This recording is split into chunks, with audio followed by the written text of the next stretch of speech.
we have a decoy that has a samurai sword. So we go back to the decoy. He has a samurai sword in his hand. And what we're trying to do is show people how a dog will autonomously mitigate hold and bark.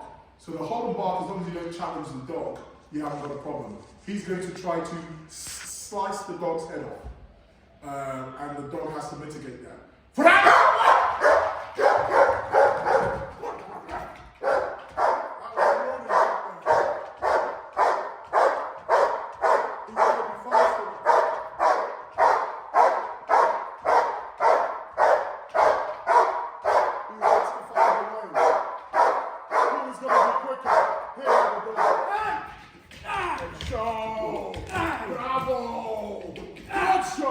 You will still have the stark illiterate that has never sold a protection dog that would say, well, why didn't the dog just go in and bite in the first place?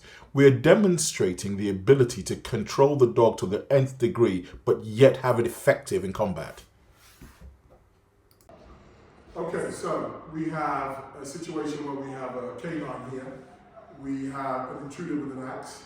And we're simulating just potential realities. Of course, the guy could be trying to chop the dog as the dog comes. We're going to do that in a minute and see how the dog mitigates that. 9! Fools! Fools! That's control all the time.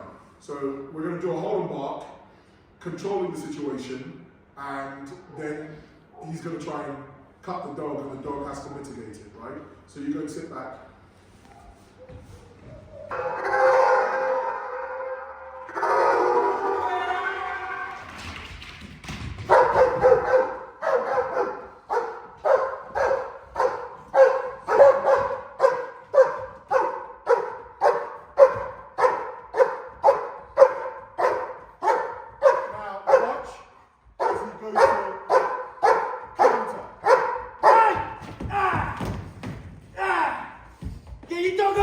People always ask and they say, well, you know, if my dog bites an intruder, what then?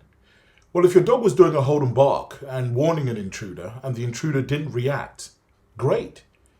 But the reasonable force in self-defense law says if someone's now trying to attack you with a machete and you have that on camera, the dog will mitigate it with a bite. Simple as. Pass off. Pass off.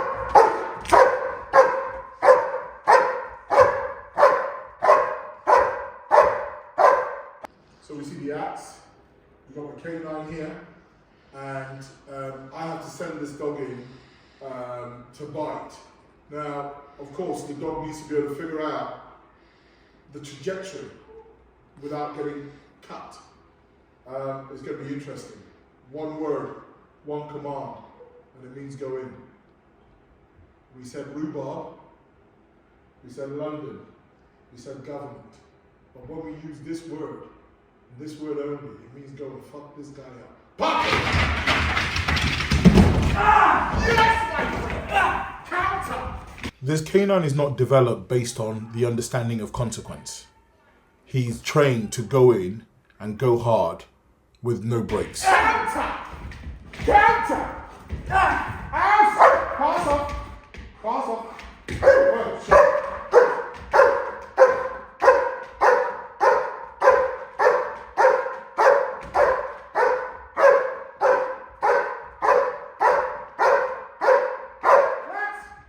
So, we have a potential situation here where the dog is equipment focused. We have a sleeve and we have an axe.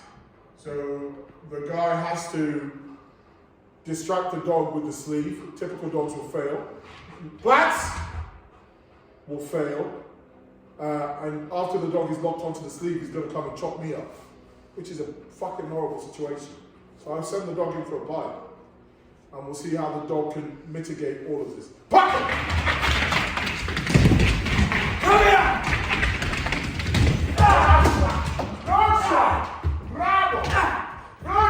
So let me explain to you the level of excellence here. Did you notice that the dog did not even flinch at the item being thrown? He stays focused on the man. Not only is he focused on the man, we have a slippery surface here that he has to mitigate. Every single second that he makes a mistake that's been refocused on the wrong item or not being able to move on a particular surface, that's every second closer to death of the handler. Bravo, Brutus. Bravo. Yes, yes. Ah! Well, good shot. Good shot. Ah! Out! Pass up, out, pass up. Pass up. Ah!